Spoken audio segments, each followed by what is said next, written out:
Channel 5 நேயர்களுக்கு வணக்கம். மத்திய அரசின் கார்ப்பரேட் சார்பு பொருளாதார சீர்திருத்தங்கள் மற்றும் 17 அம்ச கோரிக்கைகளை நிறைவேற்ற வலியுறுத்தி அனைத்து தொழிற்சாலைகளிலும் உள்ள 15 கோடிக்கும் மேற்பட்ட தொழிலாளர்கள் ஜூலை 9ஆம் தேதி நாடு தழுவிய போராட்டத்தில் ஈடுபட உள்ளதாக தமிழகத்தில் உள்ள பல்வேறு தொழிற்சங்கங்கள் தகவல் வெளியிட்டிருக்கிறது.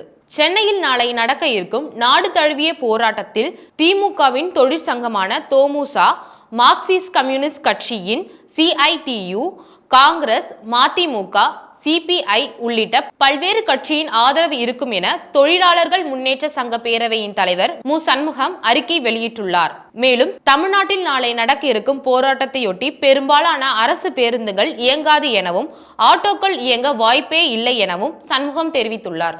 மேலும் அரசு ஊழியர்கள் 25 கோடிக்கும் மேற்பட்டோர் நாளை நடக்க இருக்கும் வேலை நிறுத்த போராட்டத்தில் கலந்து கொள்வார்கள் என இந்திய வர்த்தக காங்கிரஸ் நிர்வாகி அமர்ஜித் கவுர் தெரிவித்து இருக்கிறார்.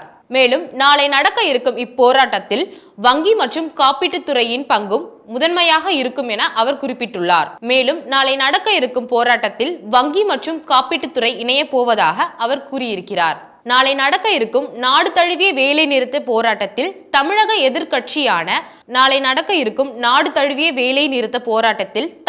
எதிர்க்கட்சியான அதிமுக பங்கேற்காதது குறிப்பிடத்தக்கது. நன்றி.